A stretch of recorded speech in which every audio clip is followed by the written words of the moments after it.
निश्चित रूप से आपने बहुत बार ऐसे गणित बनाए होंगे जिसमें आपको गायों का बंटवारा करने के लिए कहा जाता है, और आपको जब भी गायों का बंटवारा करने के लिए कहा गया होगा उसमें दूध की मात्रा समान मिलना चाहिए, यह भी कहा गया होगा। लेकिन भाई ये जो प्रश्न है ना थोड़ा से हट के है, क्योंकि जब भी हम गाय वाला बंटवारा करते हैं तो उसको निश्चित रूप से हम क्या करते हैं, किसी न किसी वर्ग पहेली में हल करते हैं। लेकिन भाई जब गायों की संख्या 16 होता है, 25 होता है या फिर 36 होता है, तब हम इस प्रकार के गणित को बहुत ही सरल तरीके से बनाते हैं। लेकिन आज मैं आपको बताने वाला हूं वो उससे भी सरल है। लेकिन भाई जब गायों की जो संख्या है अगर वो 24 हो जाए तब हम क्या करेंगे, तो चलिए इसी विषय पर हम चर्चा करेंगे कि एक बेहतरीन गणित देखने वाले हैं और बहुत ही मजेदार है। हाँ, ये बात जरूर है कि इस गणित को हम छोटे क्लास के बच्चों को सिखाएंगे ना तो उसको ज्यादा मजा आएगा, क्योंकि इसमें जो हम ट्रिक लगाने वाले हैं ना एकदम सरल ट्रिक है, बहुत ही सरल सा ट्रिक लगने वाला है।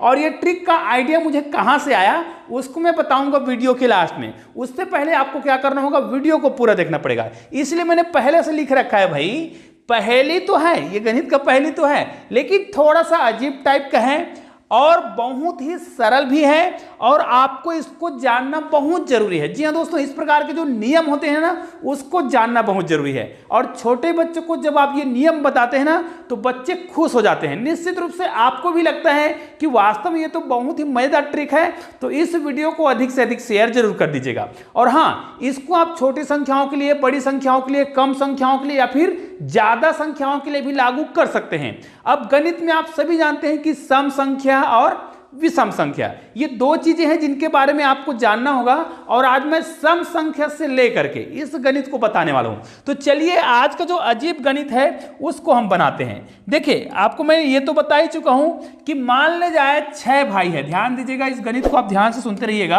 अगर 6 भाई है, ठीक है, और 6 भाइयों को हमें क्या करना है, गाय का बंटवारा करना है। ठीक है, अब इन गायों को बंटवारा करेंगे और हमको पता है कि गायों की जो संख्या वो कितना है, 24 गाय है। ठीक है, 24 गाय है। अब इन 24 गाय को हमें इन 6 भाइयों में बांटना है, और सभी भाई को जो है गाय भी बराबर मिल जाए। ध्यान दीजिएगा, गाय भी बराबर मिलना चाहिए और उनको दूध भी बराबर मिलना चाहिए। और दूध देने का जो वो है, उनका क्षमता है गाय का, तो गाय को क्रमशः क्रमांक दिया गया है 1, 2, 3, 4, 5, इस प्रकार गायों को क्रमांक दिया गया है। अब जो गाय जिस क्रमांक दिया गया है, जिस गाय को जो क्रमांक दिया गया है, उसी क्रमांक के आधार पर उतना लीटर दूध वो गाय देती है। ठीक है, जैसे अगर पहले नंबर का गाय है तो वो 1 लीटर दूध देगी, दूसरे नंबर का गाय 2 लीटर, तीसरे, चौथे, 5वें नंबर का जिस नंबर का होगा, जैसे 10वें नंबर का गाय, उसको 10वां नंबर का क्रमांक दिया होगा तो वो 10 लीटर दूध देगी। उसी प्रकार 24वें नंबर का जो गाय है वो 24 लीटर दूध देगी। अब भाई हमें 6 भाइयों में इन 24 गायों का बंटवारा करना है, और प्रत्येक भाई को बराबर गाय भी मिल जाए और दूध की मात्रा भी बराबर ही मिल जाए। तो चलिए वीडियो को आप यहीं रोक दीजिए और आप मुझे कमेंट करके बताइए कि किस भाई को हम कौन कौन से क्रमांक का गाय बांटें, जिससे उनको बराबर मात्रा में गाय भी मिल जाए और बराबर मात्रा में दूध भी मिल जाए। और ये मैं बहुत ही सरल से ट्रिक के माध्यम से आपको बताने वाला हूं। तो चलिए, हमें ये तो समझ आ गया है कि 6 भाई हैं, है ना, 6 भाइयों को गाय का बंटवारा करना है, गायों की संख्या जो है 24 है। ठीक है, अब ये सम संख्या वाला है। अब इस गणित को हम कैसे बनाएंगे, तो उससे पहले मैं आपको एक चीज बता देता हूं, क्योंकि मैंने बताया था कि इस गणित में हम कुछ ऐसी चीजों को सीखने वाले हैं जो यूनिक टाइप का है। उदाहरण के लिए, अगर मैं संख्या को 1, 2, 3, 4, 5, 6, 7 इस प्रकार संख्या को मैं क्रमशः लिखते जाऊं। ठीक है, ध्यान दीजिएगा, इस संख्या को क्रमशः लिखते जाऊं, और जब मैं संख्या को क्रमशः लिख रहा हूं तो निश्चित रूप से यहां पर मैं क्या करूंगा, इन संख्याओं को इस प्रकार लिखूंगा कि इसके जस्ट नीचे में मैं कुछ संख्या और लिख सकूं। तो यहां पर मैं क्या करता हूं, अगर मैं यहां पर गोला बनाता हूं, देखिए अगर ये एक गोला यहां पर मैंने बना दिया, कलर थोड़ा चेंज कर देते हैं, यहां पर हम क्या करते हैं, एक गोला यहां पर बनाएंगे, एक गोला यहां पर बनाएंगे। उसी प्रकार हम क्या करेंगे, प्रत्येक गोला को इस प्रकार बनाएंगे, तो प्रत्येक गोला के जस्ट नीचे में हम एक संख्या और लिखने वाले हैं। इसके नीचे में एक संख्या लिखेंगे, इसके नीचे में लिखेंगे, इसके नीचे में लिखेंगे, इसके नीचे में लिखेंगे, मतलब प्रत्येक गोला के नीचे में हम और संख्या लिखने वाले हैं। लेकिन संख्या कैसे लिखेंगे, जहां पर हमने संख्या को छोड़ा है, जैसे 7 छोड़ा है, अब हम क्या करेंगे, नीचे में हम उसके जस्ट नीचे गोला बनाए हैं, उसके नीचे में हम 8 लिखेंगे, यहां पर 9 लिखेंगे, यहां पर हम 10 लिखेंगे, यहां पर 11 लिखेंगे, यहां पर 12 लिखेंगे, यहां पर 13 लिखेंगे और यहां पर 14 लिखेंगे। तो जिस गोला के नीचे में हमने गोला बनाया है और उन संख्या को यदि हम क्या कर देते हैं, सीधा सीधा क्या कर दें, अगर जोड़ दें, तो यहां पर देखिए 8 और 7 कितना होगा, यहां पर 15 होगा, 9 और 6 कितना होगा, 15 होगा, 10 और 5 कितना होगा, 15 होगा, 11 और 14 कितना होगा, 15 होगा, 3 और 12 कितना होगा, 15 होगा, 13 और 2 कितना होगा, यहां पर 15 होगा, 14 और 1 कितना हो जाएगा, 15 होगा। मतलब आप जब भी किसी संख्या को क्रमशः लिखते हैं, ध्यान दीजिएगा, अगर आप क्रमशः लिखते हैं और जहां पर खत्म करते हैं संख्या को, वहीं से नीचे से आप क्या करिएगा, उसी संख्या को उल्टा लिखते हुए आइए, तो उन संख्याओं को यदि आप जोड़ते हैं ना, तो उनका जो योग होता है वो बिल्कुल बराबर आता है। उदाहरण के लिए यहां पर देखिए हमने क्या किया, 1 से लिखना प्रारंभ किया और 7 तक गए, फिर इसके बाद जो संख्या उसको हमने 8, 9, 10, 11, 12 यहां पर देखिए क्रमशः लिखे हैं, इनको जोड़ेंगे तो योग बराबर आएगा। मतलब इसी कॉन्सेप्ट के आधार पर हमें क्या करना होगा, गणित को बनाना होगा। अगर आपको यह लग रहा है कि चलो हम संख्या को क्या करते हैं, 5 से स्टार्ट करते हैं, 5 लिया, 6 लिया, 7 लिया और मैंने 8 ले लिया, उसके बाद 9 को मैं यहां लिखता हूं, तो 10 को यहां पर लिखूंगा, 11 को यहां लिखूंगा और 12 को यहां पे लिखूंगा। और इन संख्याओं को यदि मैं जोड़ता हूं, इन्हीं संख्याओं को अगर जोड़ता हूं, तो 12 और 5 कितना हो जाएगा, 17 होगा, 11 और 6 कितना हो जाएगा, यहां पर भी 17 होगा, 10 और 7 यहां पर भी कितना होगा, 17 होगा, और 9 और 8 यहां पर कितना होगा, 17 होगा। आपको समझ तो आ गया होगा कि इसी कॉन्सेप्ट का हमें क्या करना है, पालन करना है। और मैंने इसको सम संख्या वाला कॉन्सेप्ट क्यों बोला था, देखिए यहां पर संख्या को हम कितने बार लिख रहे हैं, 2 बार लिख रहे हैं। अब यदि इसी संख्या को 12 लिखने के बाद यहां पर मैं 13 लिखता, यहां पर 14 लिखता, यहां पर 15 लिखता और यहां पर 16 लिखता और इसको मैं जोड़ता, तो इनका योग जो है बराबर नहीं आएगा। क्यों? क्योंकि मैंने बताया है इसको हम सम बार, देखिए सम बार मतलब 2 बार जोड़ा बनाए हैं और यहां पर भी हम क्या करेंगे, फिर 2 बार जोड़ा बनाएंगे, इस संख्या को फिर से 2 बार करेंगे, तभी हमारा योग काम करेगा। ये अगर हम 3 लाइन में लिखते हैं, 1, 2 और केवल 3 लाइन में लिखते हैं, तो ये हमारा ट्रिक काम नहीं करेगा। अब हम क्या करना है, चलो हम गायों का बंटवारा करते हैं। तो हमारे पास भाइयों की संख्या कितनी है, 6 है। अब हम क्या करेंगे, हमें क्रमशः संख्या को लिखना होगा। यहां पर देखिए बड़ा बड़ा संख्या लिख रहा हूं, देखिए ठीक है।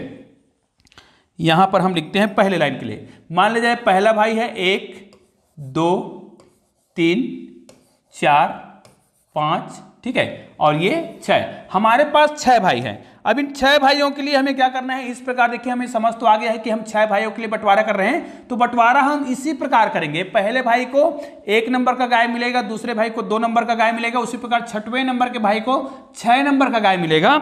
लेकिन अगला जो क्रमांक होगा उसमें हम क्या कर देंगे, जो 6वां भाई है उसको 6 नंबर का गाय मिले है, उसके बाद उसको हम 7वें नंबर का गाय देंगे। उसके बाद इसको हम क्या करेंगे, इसको 8वें नंबर का, इसको 9वें नंबर का, इसको 10वें नंबर का, इसको 11वें नंबर का और इसको 12वें नंबर का। देखिए अगर केवल 2 लाइन में देना होता तब हम गायों का बंटवारा करते, तो इनका जब हम योग करेंगे ना, तो यहां पर आप जोड़कर देख सकते हैं इनका योग बिल्कुल बराबर आएगा। लेकिन अभी केवल गायों की संख्या कितना हुआ है, 12 हुआ है। अगले लाइन में हम क्या करेंगे, गायों की जो संख्या है, अब 12 यहां से हुआ है तो हमें क्या करना है, 13 यहां से करेंगे, यहां पे 14 करेंगे, यहां पे 15 करेंगे, यहां पे 16 करेंगे, यहां पे 17 करेंगे, यहां पे 18 करेंगे। देखिए अभी तक ये देखिए ये 2 लाइन बना हुआ है, ये 3 लाइन बना है और मैंने बोला है सम संख्या है ना, सम बार करेंगे। अब 18 के बाद यहां पर क्या करेंगे, ये 19 करेंगे, यहां पे 20 करेंगे, यहां पे 21 करेंगे, यहां पे हम क्या करेंगे 22 करेंगे और यहां पर हम क्या करेंगे 23 करेंगे और यहां पे करेंगे 24। अब आप देख सकते हैं कि हमें कितना गाय मिल गया है, 24 गायों को बंटवारा हमने कर लिया है। अब ये पहले भाई को मिलेगा, तो पहले भाई को पहले नंबर का, 12वें नंबर का, 13वें नंबर का और 24 नंबर का गाय हम देंगे। उसी प्रकार 6वें नंबर के भाई को 6वें नंबर का, 7वें नंबर का, 18वें नंबर का और 19वें नंबर का गाय हम देंगे। देखिए अगर हम ये सोचते हैं कि पहले भाई को हमें किस किस क्रमांक का दें, तो यहां पर देखिए कुछ भी क्रमांक आ रहा है, मतलब यहां पर जो क्रमांक आ रहा है ना वो कुछ भी आ रहा है, तो इतना दिमाग हम नहीं लगा पाते कि कौन कौन सा क्रमांक दे। लेकिन इसको जब हमने सिस्टमेटिक ढंग से हल किया, निश्चित रूप से आपको लग रहा होगा अरे ये तो बड़ा ही सरल है। इसलिए तो मैंने शुरू से बता रखना था कि बहुत ही सरल है भाई, बहुत सरल है, लेकिन इसको जानना बहुत जरूरी है। अब इन सबको यदि हम जोड़ते हैं तो देखिए इनको आप जोड़ सकते हैं, इन दोनों को जोड़ सकते हैं या फिर डायरेक्ट इनको जोड़ सकते हैं, सबको जोड़ सकते हैं। उदाहरण के लिए हम यहां से जोड़ना प्रारंभ करते हैं। तो देखो इसको 1 जोड़ेंगे तो ये क्या हो जाएगा 13 हो जाएगा, 13 दूनी 26 और 26 में हम 24 जोड़ेंगे तो हमारा उत्तर कितना आएगा 50। मतलब प्रत्येक भाई को जो गाय मिलने वाला है, गायों की संख्या कितना होगा 4 ही गाय मिलेगा, क्योंकि भाई 4 है 6 है तो 6 भाइयों को, प्रत्येक भाई को 4 गाय मिलेगा।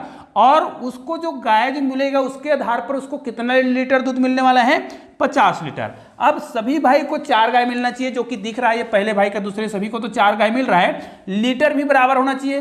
तो यहां पर हम क्या करते हैं, इन दोनों को जोड़ते हैं। देखिए जोड़ने का तरीका भी थोड़ा अलग टाइप का है। इन दोनों को यदि हम जोड़ें तो कितना हो जाएगा 25 हो जाएगा, ठीक है, क्योंकि 22 और 3 कितना हो जाएगा 25 हो जाएगा। 25 में आपको जोड़ना होगा 10 को तो 35 हो जाएगा, 35 में आपको जोड़ना होगा 15 को तो यहां पर कितना हो जाएगा 50। तो उसी प्रकार ये सबको जब आप जोड़ेंगे ना तो सबका जो उत्तर है वो कितना आने वाला है 50 ही आने वाला है। यहां पर भी 50 ही आएगा, ठीक है, यहां पर भी 50 आएगा और यहां पर भी 50 ही आएगा। चाहे तो आप इसको जोड़ करके देख सकते हैं। निश्चित रूप से हमने 6 भाइयों को गायों का ही बंटवारा कर लिया और दूध का भी बंटवारा कर लिया। सभी भाई को बराबर बराबर दूध और गाय भी मिल रहा है। अब ये ट्रिक बहुत ही सिंपल सा ट्रिक है। अब ये आइडिया मुझे कहाँ से आया, मैं अचानक गणित बना रहा था तो मैंने सोचा कि क्रमशः किसी संख्या को जब हम जोड़ते हैं 1 2 और मैंने केवल 3 लिखा, फिर यहाँ पर मैं 4 लिखूंगा, यहाँ पर 5 लिखूंगा और यहाँ पर अगर मैं 6 लिखता हूँ, इनको मैं क्या करूँ अगर सम बार 2 बार ही लिखूं इस प्रकार और इसको मैं जोड़ता हूं ना तो इसका उत्तर कितना आता है, यूनिक टाइप का आता है, बिल्कुल सिंपल सा आता है, जो कि बहुत ही सरल है। तो इस प्रकार जब मैंने देखा कि अरे ये तो बड़ा शानदार है, तो इससे क्यों ना एक गणित का पहेली बनाया जाए, और मैंने बना दिया और आपको बता दिया। तो आपको याद रखना इस प्रकार के गणित बनाना बड़ा ही आसान होता है। 1 2 3 4 तक लिखे तो 5 6 7 और यहाँ पर 8 लिखेंगे। इन सब को आप जोड़ेंगे ना तो देखिएगा उत्तर जो है बहुत ही यूनिक टाइप का आता है और बहुत ही मजेदार गणित आपके सामने बनकर तैयार हो गया है। तो निश्चित रूप से यह जो गणित का पहेली है छोटे बच्चों को बहुत पसंद आएगा, क्योंकि इस प्रकार के ट्रिक को जब वो सीखता है ना तो अनेक प्रकार के गणित के पहेली बनाना सीख जाता है। निश्चित रूप से इस प्रकार के वीडियो बहुत ही उपयोगी होते हैं, छोटे बच्चे को गणित को सिखाने में बहुत मदद करता है। तो इस वीडियो को अधिक से अधिक शेयर कीजिएगा और हाँ, इस वीडियो को लाइक भी कर दीजिएगा, शेयर भी करिएगा और मुझे आप कमेंट करके जरूर बताइएगा कि ये वीडियो आपको कैसा लगा। दोस्तों ऐसे ही शानदार वीडियो आपको बगल में दिखाई दे रहा है, किसी भी वीडियो को क्लिक कीजिएगा और एक शानदार वीडियो का आनंद लीजिएगा। चलिए दोस्तों मिलते हैं एक और बेहतरीन वीडियो के साथ, तब तक के लिए जय हिंद जय।